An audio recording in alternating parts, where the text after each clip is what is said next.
অবিশ্বাস্য হলেও সত্যি, মাত্র ৬ মাসে দানবাক্সে জমেছে প্রায় ১৬ কোটি টাকা। আবারও ইতিহাস গড়েছে কিশোরগঞ্জের ঐতিহাসিক পাগলা মসজিদ। ২৭ জুন শনিবার সকাল ৭টায় প্রশাসনের উপস্থিতিতে খোলা হয় পাগলা মসজিদের ১৩টি দানবাক্স।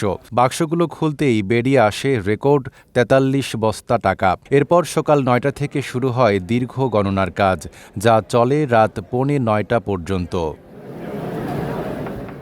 গণনা শেষে পাওয়া যায় মোট ১৫,৯০,৮০,১৪৬ টাকা, যা অতীতের সব রেকর্ড ভেঙে যায়। তবে শুধু টাকাই নয়, দানবাক্সে মিলেছে স্বর্ণালংকার, বৈদেশিক মুদ্রা সহ বিভিন্ন মূল্যবান সামগ্রীও। সকলের উপস্থিতিতে আমাদের 10টি স্থায়ী সিন্দুক এবং 3টি অস্থায়ী সিন্দুক সহ টোটাল 13টির টোটাল 43টি বস্তা আমরা খুলেছিলাম এবং এই বস্তাগুলোতে আমাদের টোটাল আপনারা জানেন যে আমরা 3 ধাপে টাকাগুলো গণনা কার্যক্রম শেষ করেছি। বেলা 12টার দিকে আমরা 10 কোটি টাকা আমরা রূপালী ব্যাংকের যে প্রধান কার্যালয় আছে সেখানে পাঠিয়েছি। বিকাল 5টার দিকে আমরা 4,70,00,000 টাকা পাঠিয়েছি এবং সর্বশেষ রাত 8:30টার দিকে আমরা 1,20,80,146 টাকা আমরা ক্লোজ করেছি। ব্যাংক কর্তৃপক্ষ কিছুক্ষণের পরই পর্যাপ্ত স্কট সহ আমাদের ম্যাজিস্ট্রেট সহ ব্যাংকে আমরা পাঠিয়ে দিব ইনশাল্লাহ। টোটাল আমাদের এই 3 ধাপে 15,90,80,146 টাকা আমরা পেয়েছি। RICL TMX, যুগের পর যুগ স্থাপনা থাকে মজবুত।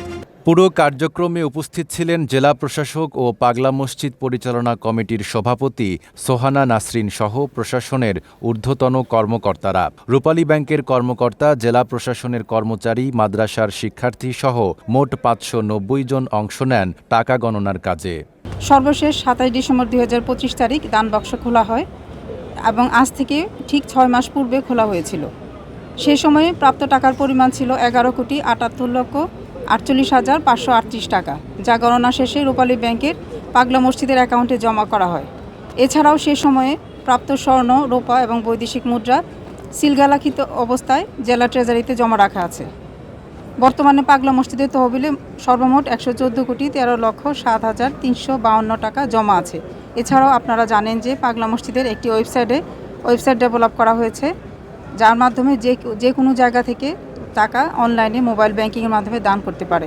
এর আগে গত ২৭ ডিসেম্বর দানবাক্স খোলা হলে পাওয়া গিয়েছিল ১১,৪৮,৪৮,৫৩৮ টাকা এবং ৩৫ বস্তা নগদ অর্থ। সেই রেকর্ড এবার অনেক ব্যবধানে পেছনে ফেলেছে নতুন এই সংগ্রহ। সবশেষে জেলা প্রশাসক জানান, সর্বশেষ দান গণনার আগ পর্যন্ত পাগলা মসজিদের ১১,৪৭,৭,৩৫২ টাকা রূপালী ব্যাংকে জমা রয়েছে। এছাড়া স্বর্ণালংকার ও বৈদেশিক মুদ্রা জেলা ট্রেজারিতে সংরক্ষিত আছে। অনলাইনেও দান গ্রহণ করা হয়, যেখানে এ পর্যন্ত জমা হয়েছে ২৪,৭৬,৮৮২ টাকা। আমি গাজীপুর সিটি কর্পোরেশন থেকে আসছি, তা এখানে কিছু দান করার জন্য আসছি।